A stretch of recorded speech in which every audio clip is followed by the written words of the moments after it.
Hey, everybody. Still looking good. Hope everybody's doing okay. Today is our first day of synchronous learning, and we just had a Zoom call. And what are you thinking right now? Yeah, you're thinking, Mr. Edgar, where's your blue shirt? I was really working hard to wear the same blue shirt every day, and then boom, I forgot. I'll get back to it. Anyway, so today we're going to get into Coulomb's law, electric fields, and I need you to have a visual of what an electric field looks like before we get too far in these problems. You have to see the point behind the math. Now, so far, we've done a lot of physics review. You guys did some vector addition. We went through some sort of long problems with that. That was all just preparing us for applying that to the concept of the electric field. That's what we were working towards. So before we go to this mechanical universe video, which I have learned how to download, edit, and chop up, I wanted to go over some notes quick. So take out a piece of paper. No, really, take it out. We're going to take some notes. I've already written some out, and I would like to talk through them. And I'd like you to write as I'm talking. It would be like I'm up at our old board. Fair enough? All right, cool. Now, we're talking about Coulomb's law. And last year, in our electricity unit, we actually, let's see if I can do that. There we go. Last year, you've actually seen this formula before. It's known as Coulomb's law, and it's equal to K Q1 Q2 over R squared. Now, when we have like charges, in this case, I drew two positive charges here. Those two positive charges are going to repel because it's a repulsive force. Now, to define the variables, the distance R is measured from center to center. The charge Q1 and Q2, that's a lowercase q that we use to represent a single charge. The force, we're going to represent as an F, and it's a vector, so I'm showing the length of that force, or the length of the force gives us the magnitude.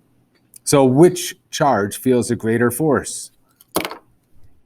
That's right, they feel the same, just like two masses in a gravitational interaction. Now, if we have two charges that are different, a positive and a negative, what happens? They attract. I'm pretty sure you've known that since third grade. Now, let's get a more advanced picture than that third grade model that you have in your mind. So, a scientist by the name of Michael Faraday, which you may have studied in chemistry, we're going to spend a good deal amount of time on him later when we talk about magnetism. He tried to explain Coulomb's law by imagining something he called an electric field surrounding each point charge that extended out into space. Now, give me just a moment. Got a technical difficulty. Let's see. Now, by definition, he says that positive charges have a field that extends outwards, and a negative charge has a field that extends inwards. So we would draw those arrows out from a positive charge in towards a negative charge. We studied that last year. If we keep going, in your notes, I'd like you to define all of the variables in Coulomb's law. And I want to make sure that you get the units written down there. Coulomb's law is, again, F equals K Q1 Q2 over R squared. F stands for force, and I know you know that we measure force in newtons. What's a newton? Well, a newton is equal to a kilogram meter per second squared. Good. Now, K is a constant. It's the Coulomb's law constant. It's equal to 9 times 10 to the 9th. Units for that are Newton meter squared per Coulomb squared. That's a capital C. And that actually can be rewritten as another constant, which we'll get into again later on this year. Q1 and Q2 represent the charges involved. That's measured in coulombs. Who did they name that after? Yeah, not Faraday. Idiots. No, Coulomb. Good. And they use a capital C because it's a name. So when you have a unit that's from a name, you're going to use a capital letter. And lastly, R is the distance measured from center to center. that's going to be measured in meters. Okay. Now, last thing I wanted to throw out there is that if we look at Coulomb's law, maybe if I zoom in here momentarily, and let me see if I can do this. Boom. If we look at Coulomb's law, I see that KQ over R squared can actually be the definition for the electric field. So the electric field around a point charge can be rewritten as KQ over R squared. In fact, I'm going to erase that one and just look at that as around one charge. So Coulomb's law is the interaction between two charges, Q1 and Q2, and the electric field around any charge would just be KQ over R squared. If I put these two together, we get our other big formula of the day, and this one's probably the most useful, which is F equals QE. Because although it's nice to think about the force between two charges in space, a lot of times there's going to be more than two charges. And when we do that, we're going to have to sum up the electric field vectors. Yeah, it'll start to come together. I think to get a better visual of that, I'm going to let the mechanical universe take it away. I may interject a few times as if we were watching the video in class. We'll see how it goes. And after we watch this mechanical universe section, we'll get back together and talk some more. Thanks.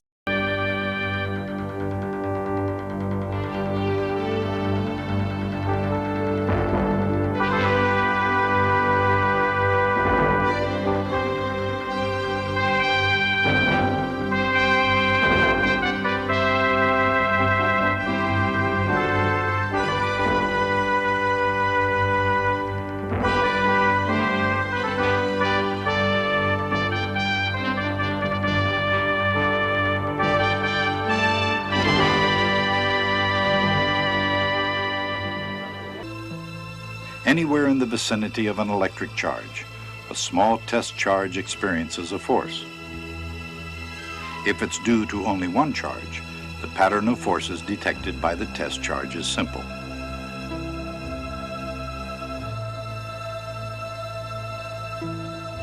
The pattern's more complex for two opposite charges.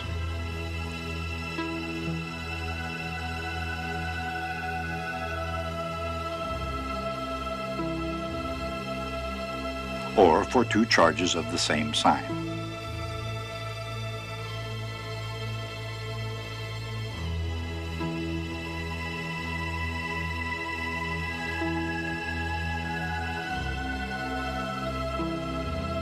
And more complex still, for more complicated arrangements.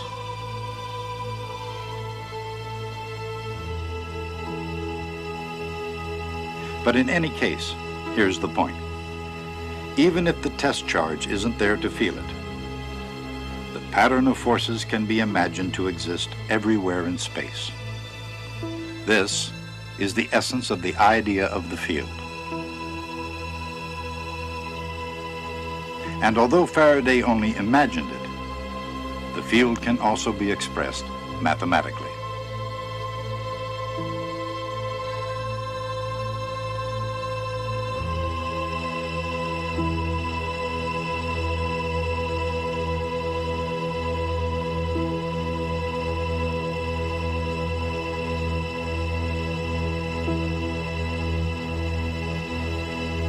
The force that acts on a test charge at each point in space is equal to the test charge times a quantity due only to the other charges.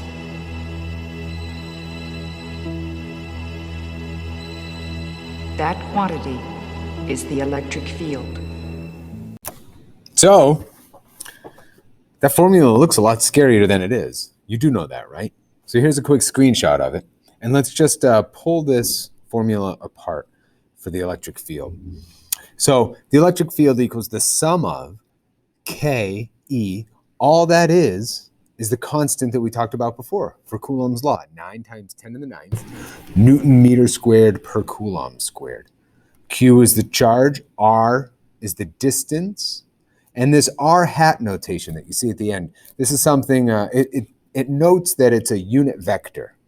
It's beyond the scope of this course, but at some point in your physics career, you may see I hat, J hat, and K hat. Those translate to a vector in the X direction, Y direction, and Z direction. But for right now, don't worry about it. So if the electric field is what's that symbol right here? This one right here, this. Oh, right. That's a sigma. And all it means is add them up. The sum of. It's as easy as it gets. That symbol I always found intimidating when I was young. It just means atom. Now, if that's the formula for the electric field, if I were to rewrite it in a simpler form, all it is that E equals KQ over R squared. And if we look at our formula for force would be the charge times the field strength. Now, why did I take a minute to do that? Because every time I've shown this video over the years, students freak out when they see this formula, as if it's really hard. It's not. It's just slightly different notation than you're used to seeing. But the key as you get smarter and older is to not freak out when you see something you don't see and you don't know, and you connect it back to something you already do. You got this.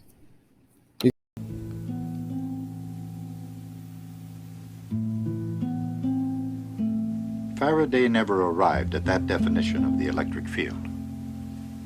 But by seeing both electric and magnetic phenomena as forces in space, he managed to see further than his peers. As a result of this, and many other discoveries, he eventually became director of the research laboratory at the Royal Institution. And succeeding Davy, he became the professor there, as well as a member of the Royal Society. But it was as researcher, rather than instructor, that he saw deeper and deeper into the invisible forces of space. To Faraday, the 1 over R squared force between electric charges suggested that the force must be applied by something radiating outward from charges. Something which, like light from the sun, never stops and never ends in space. This is it. This diagram, this visual, explains the essence of the inverse square law. Now, we know that the universal law of gravity, developed by Newton, is an inverse square law. He knew that because of the distance of the moon and the relative force or acceleration caused by the Earth's gravitational field out where the moon was. We did that last year. You know that. Now, Coulomb's law, it turns out, is also an inverse square law. Let's see if I move oh, there it is. So we have the formula for gravity is Gm1 m2 over R squared, where the force of electric forces, Coulomb's law, is Kq1 Q2 over R squared.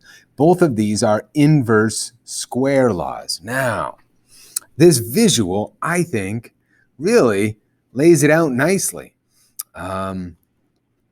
If we take this picture and let's draw a circle around it. Now, instead of a circle, let's consider that a sphere, all with a radius of 1. Now, I'm going to make a radius of 2 going around there.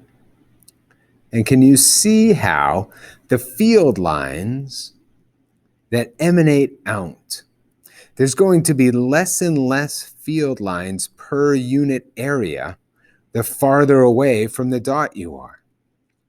Now, I could keep doing this for the next 20 minutes. Some of you would probably be psyched about that. But if we were just to take a unit of area here, we would have less number of lines through that area when we are farther away. If you can accept that, then hang out with me for a little bit longer. If the force a charge experiences is related to the field strength, and the field strength is related to the lines per unit area, I should say the lines per some unit area. So if we picture an area and we picture the lines going through it, That would be the electric field strength, would be the number of lines through that point. But let's think about the formula for a sphere.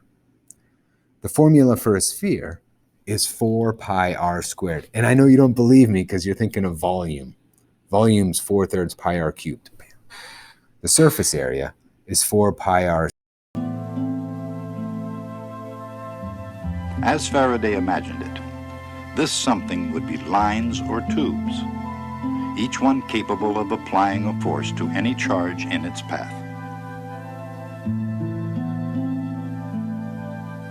These lines of force would begin only on positive charges and end only on negative ones.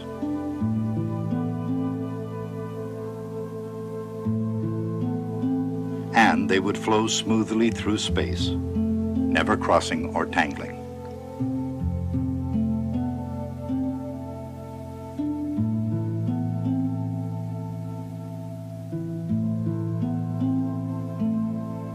No matter the configuration, the charges would have a characteristic pattern of lines. The force they applied would be strong near the charges where the lines are crowded together, and weak far from the charges where the lines are farther apart. The ability to apply a force resides at each point in space, and the force arises from the intensity of lines, regardless of the location of the charges that create them. Even without such space-age graphics, this is how Faraday pictured the electric field. And it still seems the most graphic way to visualize one. But satisfying the scientific community would take another step or two. Necessarily, those steps would be mathematical. I think you're still there. Hopefully you're still there. Still awake? It's very soothing music. Back when that video was first produced, they were really trying their best to calm students down. Now I think it just puts you in a coma. You have to admit, though, that the space-age graphics that they talk about, they do give a nice visual for field lines extending out into space. So that as we continue to do all these math problems going forward, you have some semblance of what an electric field might be envisioned as. That's it. Hope you guys are still with me. We're going to get together, I think, and do some problems right now. Stay tuned. I think. I don't really know how this is going to work out. This is like a week and a half into the future.